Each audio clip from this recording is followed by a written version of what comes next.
2003년 3월 22일 새벽 강원도 강릉시의 한 연립주택 4층에서 불이 났다는 신고가 접수됐습니다. 급히 소방관들은 현장에 출동을 했는데요. 불을 진압하기 위해 집 안으로 들어가려 시도를 하는데 아니 이 집의 문이 안에서 잠겨가지고 들어가지를 못하겠는 거예요. 집 안은 연기와 화기로 가득한 상황. 소방관들은 혹시나 안에 사람이 있나 싶어서 소리소리 질러댔는데 아무런 기척도 없고 어쩔 수 없이 문을 부수고 그 안으로 들어간 소방관들은 20여 분 만에 화재를 진압했습니다. 불이 꺼지고 그 후 불이 처음 시작된 곳을 찾기 위해 소방관들은 방을 하나씩 뒤지기 시작했는데요. 그러던 중 한 소방대원의 눈에 평생 잊지 못할 무언가가 목격됩니다. 여기 칼 맞은 시체가 있습니다. 심상치 않은 시체가 발견됨과 동시에 사건은 경찰로 이관됐습니다. 조사 결과 피해자는 집주인이었던 당시 49살의 김여인. 사건 당시에 시신은 침대방 한쪽 이불 더미 밑에 숨겨져 있었습니다. 아무래도 이 범인, 피해자를 죽인 후에 남아있을지 모르는 자신의 모든 흔적을 지우려 불을 낸 걸로 추정이 됐어요. 불에 탄 시신은 두 손을 앞으로 모은 채 마지막 저항을 하는 듯한 모습이었습니다.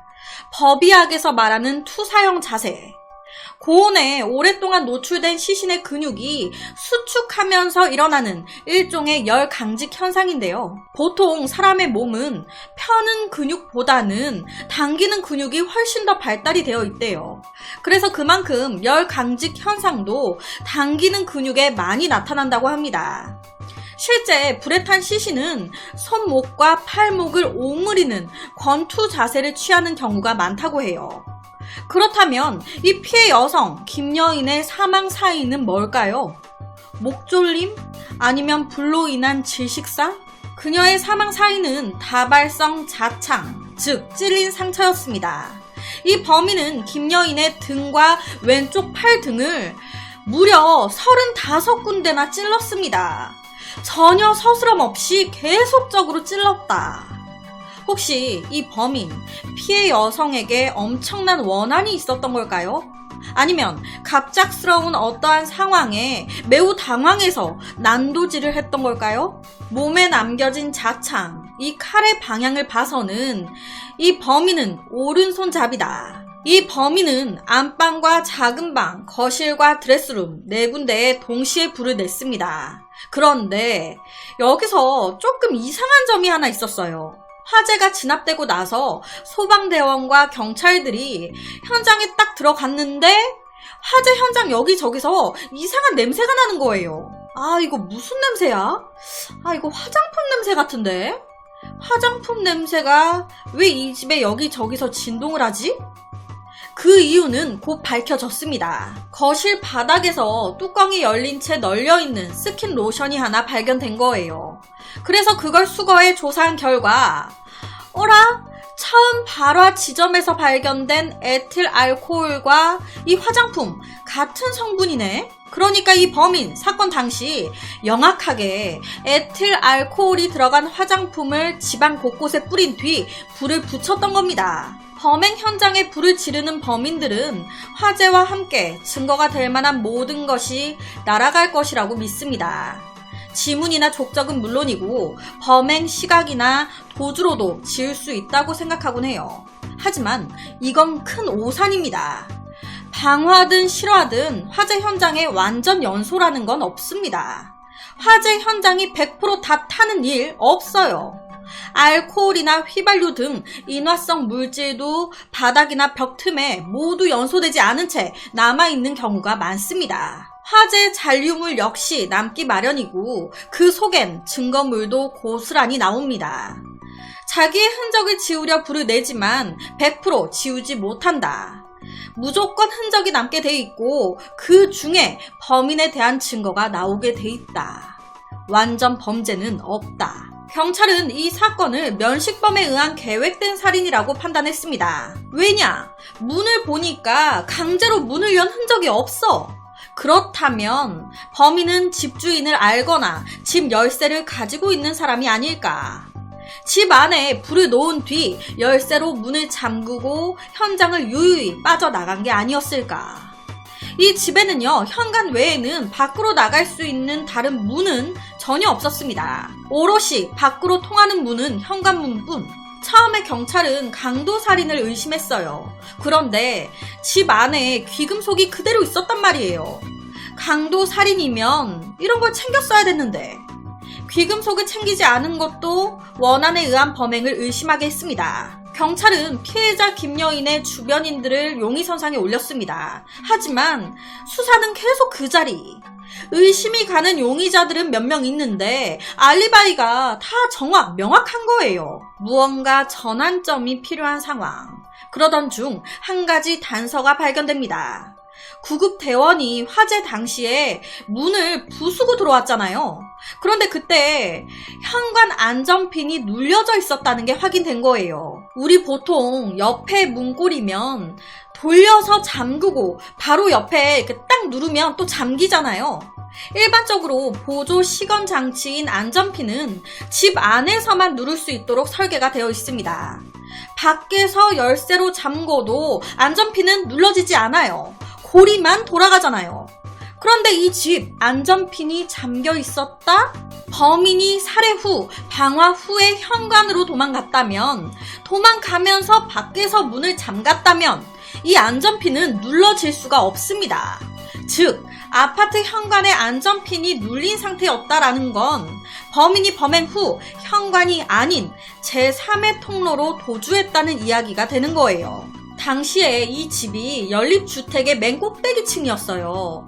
그래서 창문을 통해 옥상으로 올라갈 수가 있었습니다. 하지만 그 옥상의 지붕이 너무 가파르고 미끄러워서 여길 통해서 도망간다?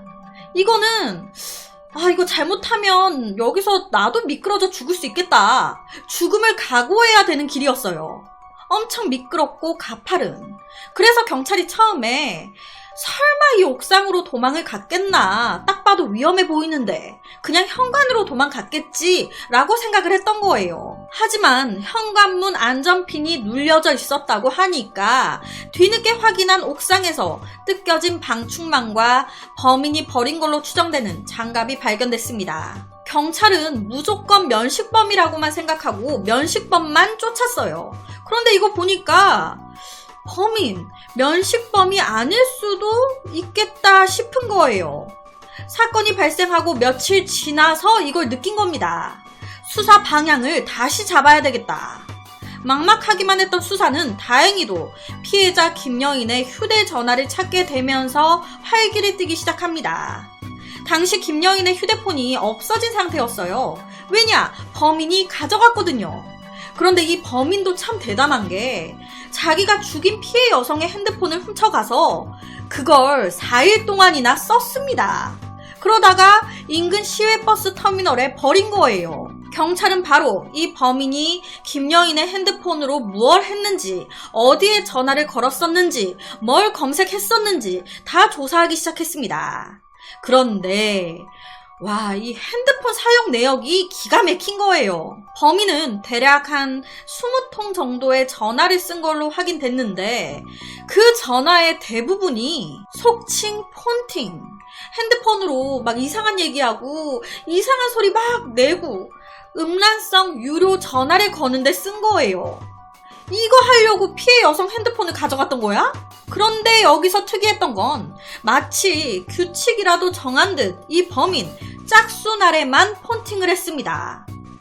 왜 매일매일 안 하고 짝수날에만 이 짓을 했을까?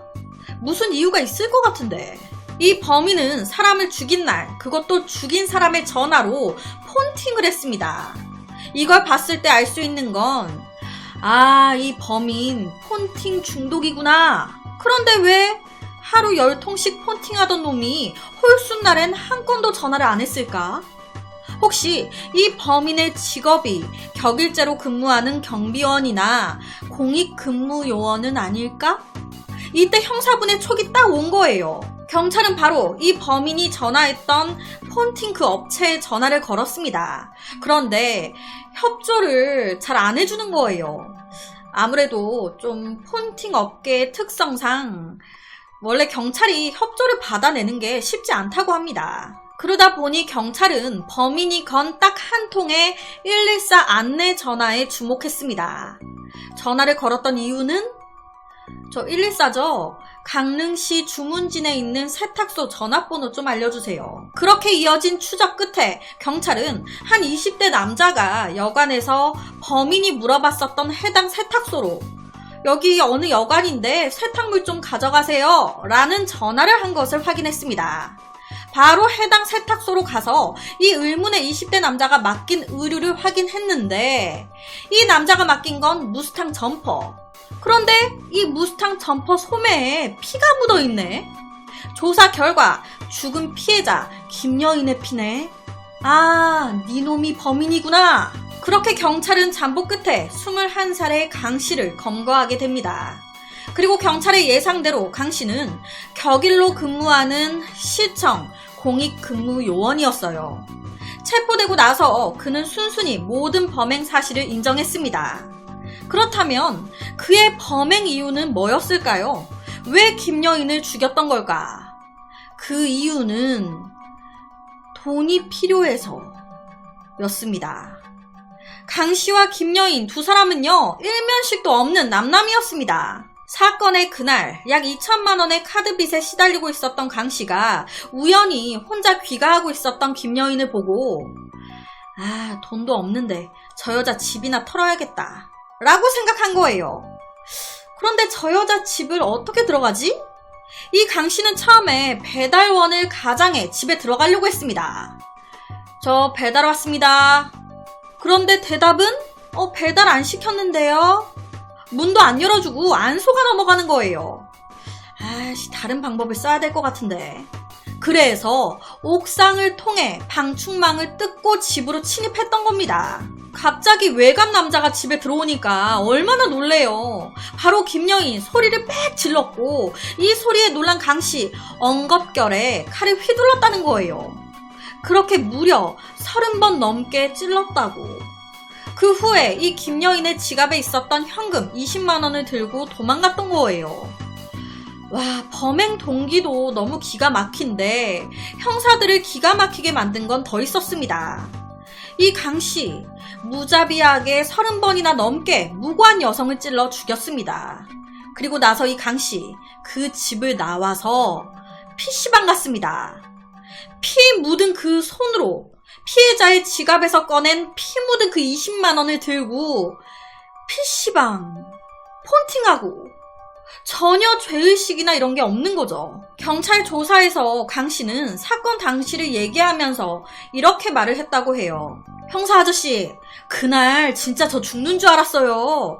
불은 내서 연기는 나지. 근데 현관문이 안 열리더라고요. 하마터면 저 죽을 뻔했어요.